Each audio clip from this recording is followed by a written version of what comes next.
The three things I think that make a good cyber leader is, one, really getting, even if you're not technical, to really get an understanding of the cybersecurity profession and wider sector. I think the second is to be open to learning, and I think that's really important, especially if you're non-technical. I think the third is really around the importance of how you then share or communicate some of the things that's taking place within the wider profession to whether it's your board or kind of when I say up and down, up the organisation or down the organisation. So it's really about real leadership, effective communication, integrity, those kind of core themes.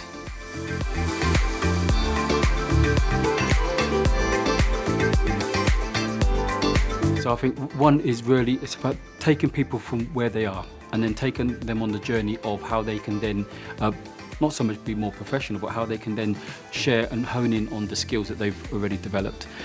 Within the UK Cybersecurity Council, one of the things that we're focused on is what we call professionalisation of the UK kind of cybersecurity sector, and that's basically based on 3 professional titles: Charter, Principal and Associate.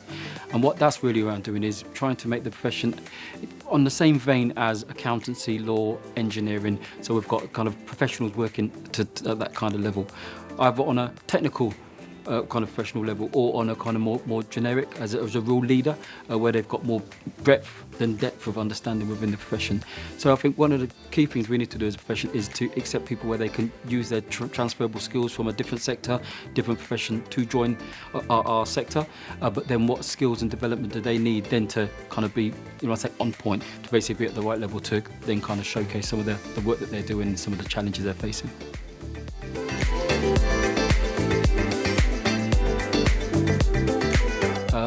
If you're not technical, the technical individuals are really willing to share the knowledge and experience and actually spend time talking to you in plain English, even though it could be a very technical area. And I think for me that's really good, and that's absolutely worked for me. And that's whether that's a government department, that's whether somebody from big business, whether someone from an SME. I think it's always about being open-minded and being clear about when, for leaders generally, when you're the kind of teacher, but also when you're the student, and being okay with that. So I might be a CEO, but I'm happy being the student in certain situations because somebody's got more knowledge and experience than me. So, but being comfortable with that. But it is challenging in the sense of in relation to the sector, based on some of the cyber threats and some of the activities that basically takes place. And so really making sure that as an organisation you've structured it right to protect your organisation. And the work that we do within the council is really about, one, obviously setting those standards and the ethical framework, but also kind of demystifying the route into cybersecurity. So yes, there's technical roles and activities, but also there's kind of non-technical where you can join even though you haven't got a technical qualification around your programming and coming from IT. So but making it an inclusive sector. That's some of the key work that we're doing as an organisation.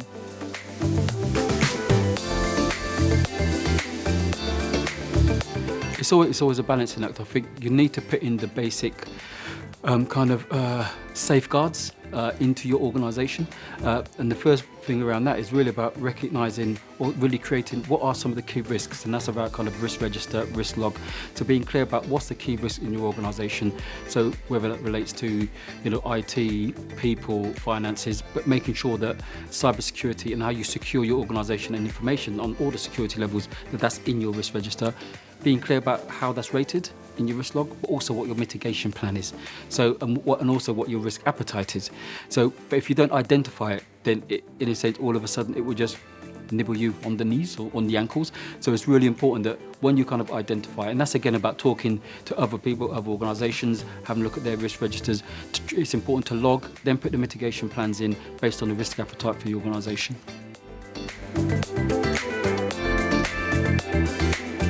I think it's really important. It's all about collaboration. It's about academic centre of excellence, along with a really, really good company who's got excellent network, and bringing that together. And I think what I've really enjoyed about today especially is also seeing the students who are on either degrees or masters. So they're then engaging with sector leaders and cyber leaders. And then having those conversations about what some of our experiences, what some of our challenges, so whether they use that in their dissertations moving forward, but that kind of cross-fertilisation of public, private, students, academia, charities, I think is really important in that mix. But having that mix, facilitating those conversations for me is absolutely essential. It will take all of the sectors working together with different people of different ages and a wider kind of diversity to really solve some of the issues that we're working through at present.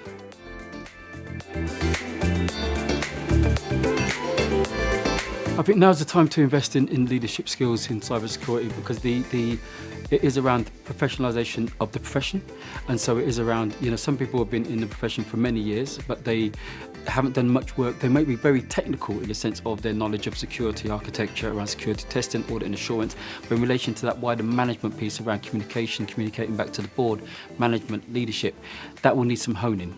And so I think going on courses which supports you in doing that and kind of skilling up for that, and we need more. I think it's really important, because otherwise what you will find is that you'll have very technical people, absolutely excellent at their job, but reporting that information and sharing that with a board which then will understand, because if it's too technical they won't, because it's all the jargon. So it's really about explaining that so it's an accessible kind of a language, so that people can basically understand how that impacts whether on your bottom line or on the organisation or the risk on the organisation. So I think leadership development is an absolutely essential part of the development of both colleagues within the sector.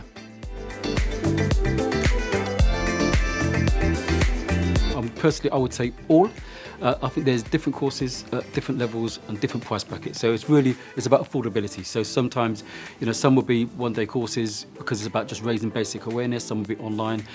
Some will be, like obviously what we've got here is obviously the MBA. So where you really want to do some really deep, in-depth work and engaging with sector leaders and really understand both the theoretical frameworks but also some of the practice, then MBA absolutely spot on, and obviously the first in the UK, maybe even globally. I'm sure it's actually globally. So I think that's excellent.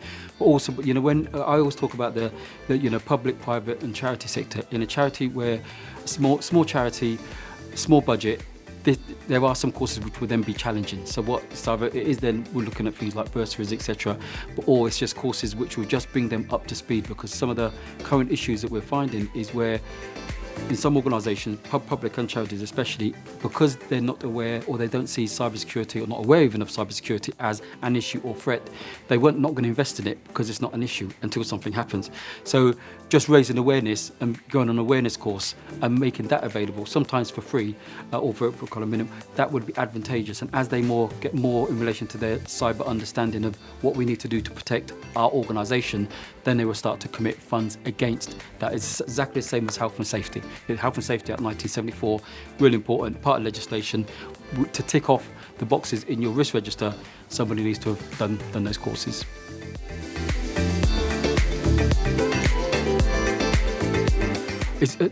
From my view, it's really interesting. We have, within the UK Cyber Security Council, a lot of people who contact us via LinkedIn, via email, etc., who have degrees, masters and even PhDs in cybersecurity, who very often can't secure a job, which is absolutely, beyond surprising and also disappointing. Very often that is to do with not having any experience.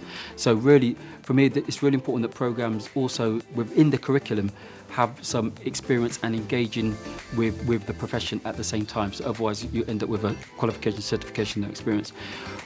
What's always good about NCSC approved courses is that they've gone through a rigorous process of approval, aligning that to Cybox as a cyber body of knowledge, then getting that approval, and then the employment rate and destinations of students who do NCSC approved courses is much better than in kind of general universities. So from my view, it's always, and I was just talking to some students earlier on, really just around what to do next, how to get some experience even though they're on a full-time course, because it's going to be the experience plus the qualification and certification which will then help them actually land a job. So from my view, it's really important.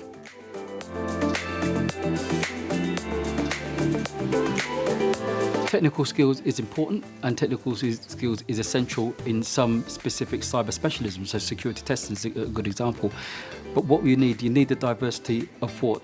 An awful, when we're really talking about cybersecurity, we're talking about humans and human factor and criminal activity. So somebody studying criminal psychology or even just psychology would be beneficial to this profession. And again, from some of the examples and a lot of the kind of global CISOs that I engage with, an awful lot of them haven't come from the computing and technology field. They've actually come from psychology, lots a lot of ologies, the anthropology, sociology, but they all mathematics. It depends, or data and analytics.